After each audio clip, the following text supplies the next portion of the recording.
I still remember the way the lace on my wedding dress brushed against the marble floor, like a whisper of everything I thought my life would be. My name is Emily, and that morning I woke up believing I was the luckiest woman alive. The venue was perfect, soft golden lights, white roses everywhere, the kind of fairy tale setting I had dreamed about since I was a little girl. Mark and I had been together for 4 years. He told me I was his forever. His family smiled at me during rehearsals. My own parents were glowing with pride. Everything felt right. I stood in the bridal suite, heart racing, staring at myself in the mirror. The dress hugged me perfectly. My makeup was flawless. I kept touching the engagement ring, smiling like a fool. This was supposed to be the happiest day of my life. But then the knocking started. First gentle, then louder. My soon-to-be mother-in-law stepped in, her face tight. Behind her stood Mark's father and 2 of his aunts. Their eyes were cold. "Emily," she said, voice clipped, "we need to talk." I laughed nervously. Is this some kind of wedding prank? It wasn't. They told me I wasn't good enough, that I came from the wrong side of the family, that my background embarrassed them, that Mark deserved someone who could match their status. My stomach dropped. I looked past them, searching for Mark. But he wasn't there then. The words that shattered me. "You need to leave now. We're handling this quietly before guests arrive." I begged them. I cried. I reminded them how much I loved Mark, how we had built dreams together.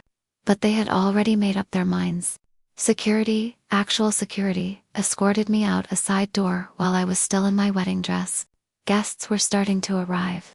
I could hear the soft music playing. My perfect day was being ripped away from me like it had never belonged to me at all. I stood on the curb in my gown, mascara running, clutching my bouquet like it was the only thing left of my future. My phone was blowing up with confused messages from my side of the family. And in that moment, I felt completely and utterly alone. What I didn't know was that someone had been watching everything. Someone who had always protected me in ways I never fully understood. I don't remember how I got home. I just remember collapsing on the floor of my apartment, still wearing that dress, sobbing so hard my chest hurt. My parents arrived soon after, furious and heartbroken. They tried to comfort me, but the pain was too deep. Mark called me hours later. His voice was shaky. He said he was so sorry, but that his family had put him in an impossible position. He chose them. He actually chose them over me. The man who promised to stand by me forever folded the moment things got hard. I asked him if he ever really loved me. He didn't have an answer. That silence destroyed what little was left of my heart. For weeks I barely left my room. I replayed every moment of our relationship, searching for the red flags I had ignored. The way his mother would make subtle comments about my job, my clothes, my simple upbringing. The way Mark would laugh it off instead of defending me. I had convinced myself that love would be enough. I was wrong. The humiliation spread like wildfire. Mutual friends picked sides. Some people whispered that I must have done something terrible to deserve being thrown out on my wedding day. I lost pieces of myself every single day. The girl who once believed in fairy tales was gone. In her place was someone broken, angry, and lost. But one afternoon, while I was sitting on my couch, staring at nothing, my phone rang. It was my grandfather. Grandpa Robert had always been my quiet hero. He raised my mother mostly alone after my grandmother passed. He built his small construction business into something respected through decades of honest work. He never spoke much about money or status, but I always felt safe around him. "Emily, sweetheart." His voice was calm but firm. "I heard what happened. I want you to come stay with me for a while." I tried to refuse. I didn't want anyone to see me like this, but Grandpa insisted. When I arrived at his house, he didn't say much at first. He just hugged me. That hug felt like the first time I could breathe in weeks. Over the next few days, he listened as I poured out every painful detail. The betrayal, the shame, the way Mark's family treated me like I was disposable. Grandpa's eyes grew darker with every word, but he never interrupted. Then he said something I'll never forget. "Some people mistake kindness for weakness. They're about to learn how wrong they are." I didn't understand what he meant at the time.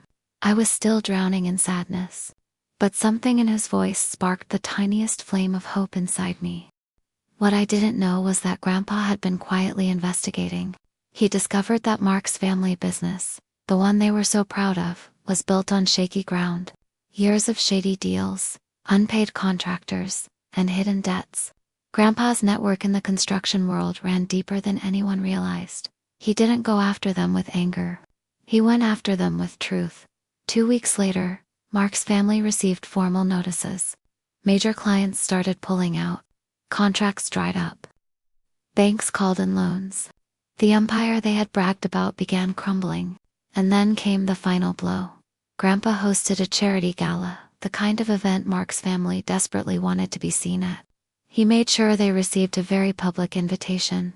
They showed up, smiling like nothing had happened, still pretending they were untouchable. That's when Grandpa took the stage. He didn't name them directly at first. But as he spoke about integrity, about treating people with dignity, about how some families destroy good hearts for the sake of pride, his eyes found theirs in the crowd. Then he told my story, not with bitterness, but with quiet strength. He showed photos from what should have been my wedding day. The beautiful dress, the abandoned bouquet, the broken girl on the curb. The room went silent. Mark's mother looked like she wanted the floor to swallow her.